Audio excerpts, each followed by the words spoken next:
Anggota Brimob Polda Riau, Bribka Andri Dharma Irawan yang viral di media diduga setelah mengirimkan sejumlah setoran ke komandannya meminta bantuan pada Lembaga Perlindungan Saksi dan Korban. Permohonan perlindungan Bribka Andri kepada LPSK telah dilayangkan sejak pekan lalu. Meski belum menerima ancaman atas saran sejumlah pihak, Bribka Andri memutuskan untuk meminta perlindungan ke LPSK. Ia dan keluarga khawatir atas dampak yang bisa mencuat pada kasus ini.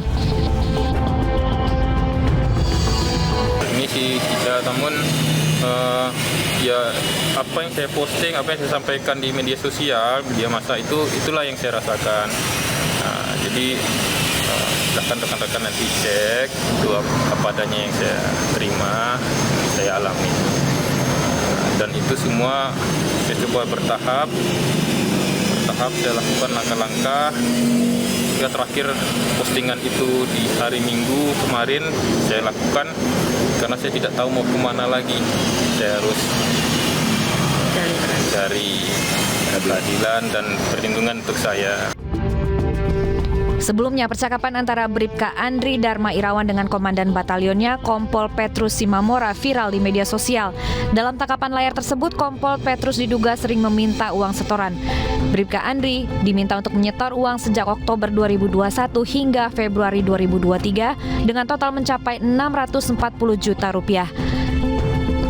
Tangkapan layar ini disebarkan lantaran Bribka Andri tidak terima dimutasi dan didemosi dari Batalion B Manggala Jackson, Pekanbaru Riau. Padahal menurutnya selama bertugas ia tidak pernah berbuat salah dan bahkan sangat loyal kepada pimpinannya. Hingga kini Polda Riau masih menyelidiki kasus ini. Sementara Bribka Andri tercatat tidak pernah sekalipun masuk dinas ke kesatuannya di Batalion A Pekanbaru.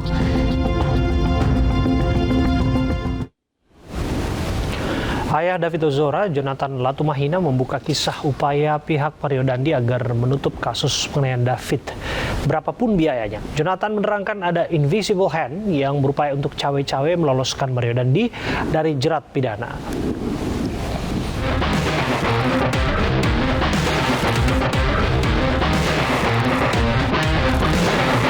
Tampak senang-senang saat melakukan kekerasan sadis terhadap anak korban Kristalino David Ozora alias Wareng dengan seolah-olah sedang melakukan permainan sepak bola dengan mengatakan, enak main bola ya, dan dilanjutkan dengan perkataan terdakwa Mario Dandi alias Dendi, free kick, sini bos, free kick, gini bos.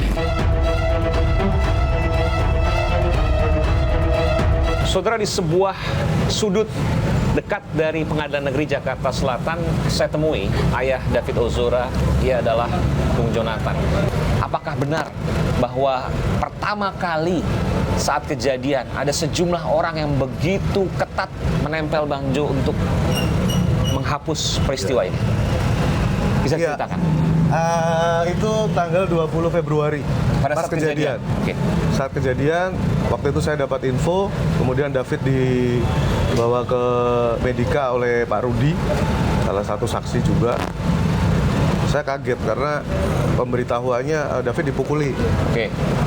David dipukuli. Belum lihat fotonya waktu itu? Belum, saya belum lihat kan. Saya jalan, karena saya waktu itu masih ada rapat ansor di Condet, jadi agak makan waktu. Saya ke rumah sakit, pas saya lihat saya kaget, saya benar-benar nggak bisa berucap apapun gitu. Kemudian tiba-tiba ada 3 orang, saya kira polisi waktu itu. Oke. Karena di situ juga ada polisi. Ini di rumah sakit ini? Di rumah sakit Medika, Permata Hijau. Kemudian deketin saya, Pak, saya dari pihak pelaku. Oke, tegap-tegap. Orangnya tegap-tegap, ada 3 orang. Itulah kenapa saya langsung teriakin mereka.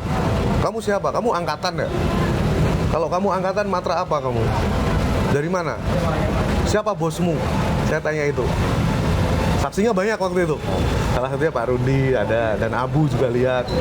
Pas saya teriak-teriak itu langsung pada datang kan. Terus mereka, enggak, saya bukan dari mana-mana, saya hanya mewakili keluarga.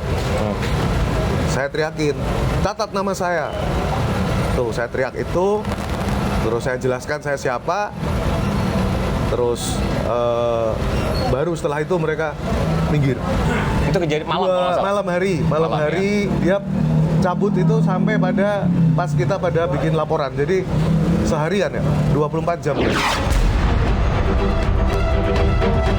24 jam di sana. Jadi mereka cabutnya tanggal 21.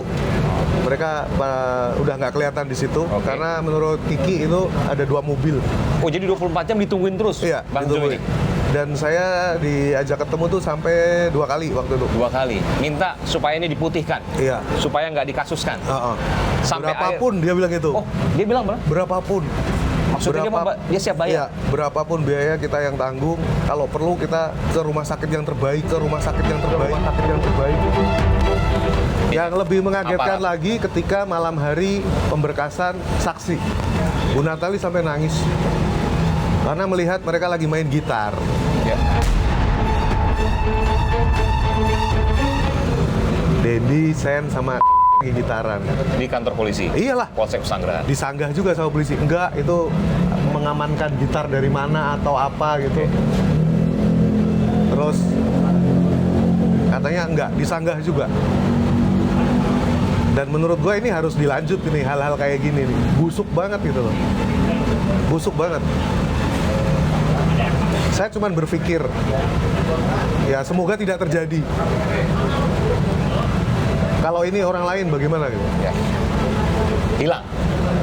Hilang, pasti hilang. Tapi yang bikin nyesek adalah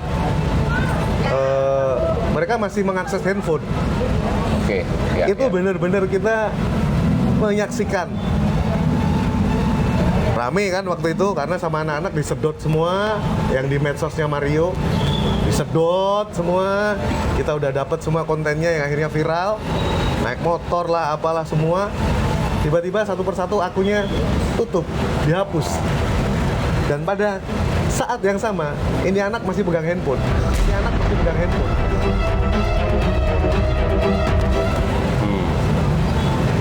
Mau ngilangin jejak, tapi kita udah sedot duluan. Iya. Nah, yang lebih ngaco lagi adalah ketika asuransi. Ini Melisa ada nih. Melisa jadi saksi waktu itu, dia yang ngurusin juga. Saya kan pakai asuransi. Iya. Ditolak. Di rumah sakit ditolak. Saya tanya, kenapa ditolak? Karena asuransi yang David pegang ini black card. Nggak bisa ditolak harusnya. Kenapa ditolak?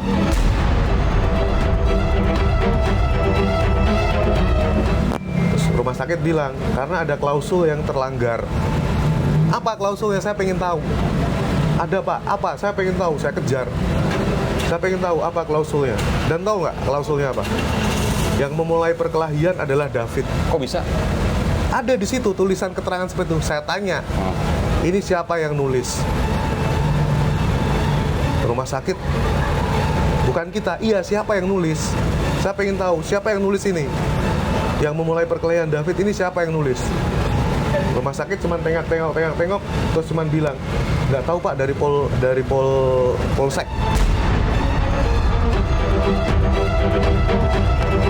Invisible hand. Invisible. Jadi ini eksklusif pemirsa dari apa yang disampaikan oleh Bang Jonathan ini, ayah David Ozora. Ternyata banyak invisible hand di kasus penganiayaan David Ozora. Dari tadi diceritakan ini soal asuransi. Ketika mau klaim ternyata nggak bisa. Melisa yang saya jadi berpikir begini. Ini mohon maaf, saya jadi berpikir begini. Mau klaim nggak bisa, pasti kan mahal. Sekarang udah keluar miliaran, betul ya? Masuk dari mereka, tawarkan bantuan, kasus selesai. Kalau saya mikirnya adalah, ya itu ada, tapi yang paling penting adalah si invisible hand ini udah ngatur gimana caranya supaya si Dendi ini tidak kena pasal. Betul.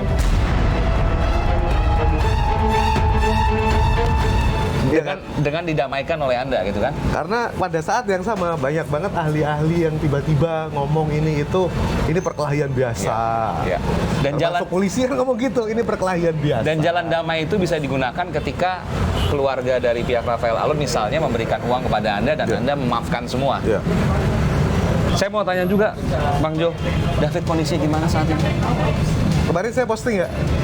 Jadi David ini masih ada trauma yang cukup dalam di otak luar bagian kiri. Oke. Kemudian saya tanya, Dok, ini apa? ini masih ada trauma di otak luar bagian kiri. Efeknya bagaimana ke pusat keseimbangan? Oke. Jadi kalau dilihat yang kemarin saya posting di Twitter kan dia jalannya kan masih begini. Iya. Terus endurance-nya baru kuat 6 menit. Iya. Dia jalan baru kuat 6 menit. Setelah itu jatuh. Sudah beberapa kali jatuh, yang paling parah tanggal 8. Oke. Itu sampai fraktur ya mata kakinya. Akhirnya masuk lagi ke Mayapada, pasang pen. Ke depan bayangan seperti apa anak-anak yang belum bisa membayangkan soal itu?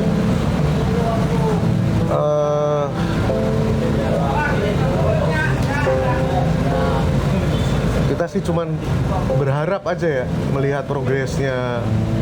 Tapi Dokter Tatang selalu menyampaikan ini kualitas hidupnya turun.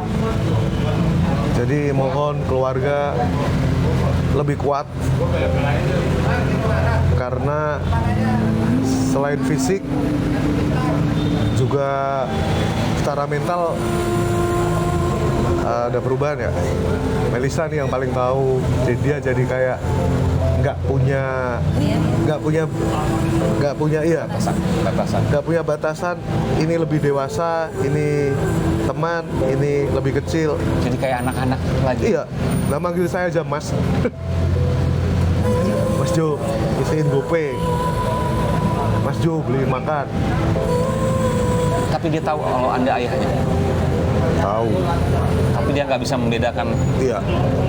Orang sama tua. ayah harus bagaimana, sama orang tua bagaimana, lebih dewasa bagaimana. Efek dari trauma otak Iya. ke perilaku. Jadi bukan hanya ke itu motorik perilaku. ya. Motorik, nah kalau motorik sekarang mandi aja belum bisa. Nggak bisa mandi sendiri. Nggak bisa mandi Nggak bisa. sendiri. Pakai celana sendiri nggak bisa. Pakai celana sendiri nggak Nggak bisa. David tuh baru tahu warna aja baru sebulan lalu ya. Ini warna apa? Merah, kuning, hijau. Baru bulan lalu. Membaca bisa, tapi memahami nggak bisa. Menghafal nggak bisa. Nggak bisa. Menghitung nggak bisa. Wah, apalagi menghitung. Derajat sama Beda. sekali. Berbeda. Ya, tentu dari tayangan ini banyak pemirsa yang mendoakan mudah-mudahan segera pulih ya. Amin. Karena bagaimanapun juga ini hal yang sangat berat ya. Kita bicara bukan soal luka hari ini, tapi bicara masa depan seorang anak. Sekali lagi tetap semangat Bang Jonathan. Kita semua tentu membantu mudah-mudahan segera pulih Amin. apa yang dialami oleh David. Terima kasih. Assalamualaikum. Terima kasih. Waalaikumsalam. Terima kasih Mas Eman. Pemirsa, relawan perempuan dan anak Partai Perindo mengapresiasi vonis Majelis Hakim Pengadilan Negeri Jakarta Utara yang memberikan hukuman maksimal kepada pelaku pencabulan anak di bawah umur di Cilincing, Jakarta Utara. RPA Partai Perindo juga mendampingi dan mengawal kasus kekerasan terhadap 2 anak di Bogor yang dilakukan ayah tirinya.